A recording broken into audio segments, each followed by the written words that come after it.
Very well, thanks. How are you? Can see. Moripa Camp 2026. Yeah.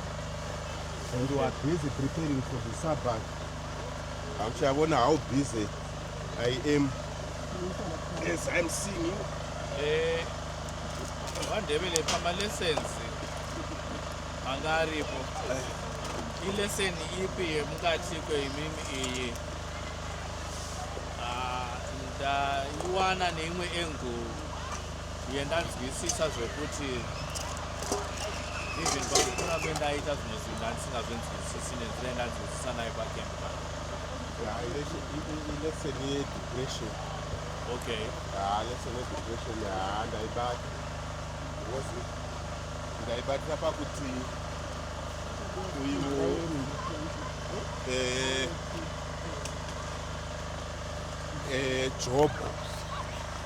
Job wakapinda masituations aigona kukonzera depression. Zvese zvaigona kukonzera depression Job wakapinda mukati mazvo, but haana kuva nedepression. Rather ndakatozoona kuti mukadzi wake manje paya paakanga ava kupinda paakanga ava kutanga kuti kumurume wake deni watuka mwari wako ufe. I think that woman was depressed zvokutoti kana aiva angoti Job atotuka mudzimai wake, atuka mwari wake akafa, mukadzi uya waisara ari depressed zvokuti kana vana vaakapiwa iri sedouble portion paya zvaigona kuti asisatovapo. But Job akapinda musituation yaigona all the challenges, but haana kurasa mwari wake. So lesson iya ndaihwisisa chaiko. Saka tinati here zvichida munhu vanhu vese mukurarama kwedu tine ka certain level kestress kari kupusha to depression tisingazvioni. Yeah, ndarinotaura kuti munhu nemunhu anopinda pane phase inopa kuti ave mudepression, but if he manages through the power of faith and of Christ, you can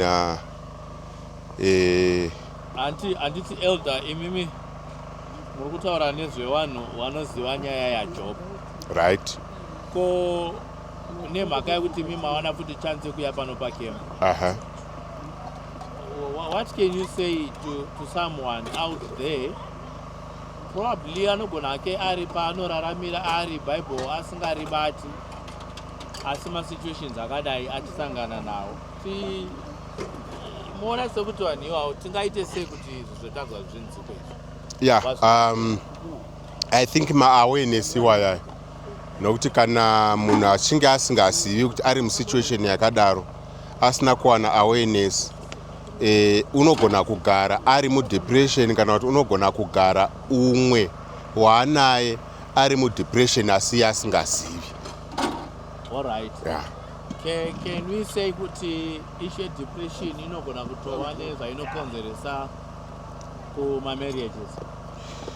Chaizvo. Okay. Chaizvo. Inoto madzidziro andakaita ndaona kuti aine zvizhinji zvainogona kukonzera, because umwe wako kana akava nedepression iwe unenge uchiziva mararamiro anoita from day one, but unofanira kuva very careful kuona kuti iye zvino umwe wangu wava pastage ipi, whether mumhuri, mudzimai, mubereki, mwana, kutoona kuti kachange of behavior kaava nako akaka kanogona kunge kachikonzerwa ne. I think it's very important. So awareness kana ichinge yapiwa through the lessons that we went through, zvinotobatsira kuti from now on you can start checking on your kids, start checking on your parents, start checking on your siblings, start checking on your like as a married man, wife. You see. Those out here mutoita awareness kuno umwe munhu. Yeah. Saka toti here zvakakosha kushare dambudziko kuti tiri kurerukire. Zvakakosha kushare dambudziko kuti riri kurerukire hongu.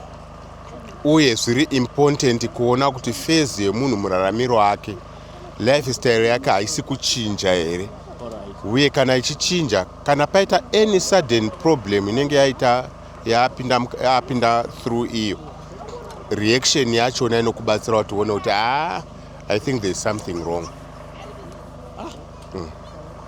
Vachigudu manzwiro mamwe ndaita paya ndeyekutiko pamwe pacho tiri kutotsvaga varoi pavasiri ingori issue yekuti tatadza kumaneja stress ndizvozvo.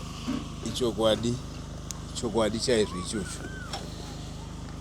Tinogona kufungidza kuti munhu akaroiwa sezvaitirwa nevanhu zviya kunzi munhu achibuda furo achiita sei achitambudzika aiwa idepression yatomunetsa iyo ausha kuti oitaura kunani ende anotoda munhu andomubatsira kuti abetsereke kuti aiwa zvauri kuita izvo handizvo zvaunofungidzawo zvorwadza iwe kusagadzikana kukushaya nokubetsera mukati mokurarama kwako zvotoda munhu ave padyo naye omutsanangurira omudzidzisa kuti aiwa hakusiri kuti wakaroiwa kwete. Alright. Mungati kudi kune umwe munhu asina kuwana chance yekuva pano pake meeting uyezve munhu iyeye anogona kunge tisinganamati naye mungamupa chinyi chingave rubatsiro kwaari mukati mekurarama kwake? Chinonakidza kumunhu iyeye kuita ushamwari naye.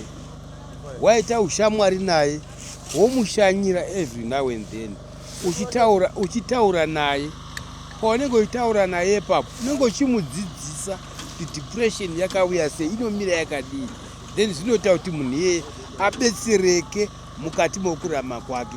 Ukamutsanangurira zvakanaka akanzwisisa unogona kutoziva kuti kana zviyani zvakamboitawo mai vangu gore riya ndikabetserana navo vakararama izvo zvakanaka izvo uchatofamba achiudzawo vamwe nenyaya yekuti depression chinhu chakaita sei nokuti unenge wamutsanangurira. Nai mande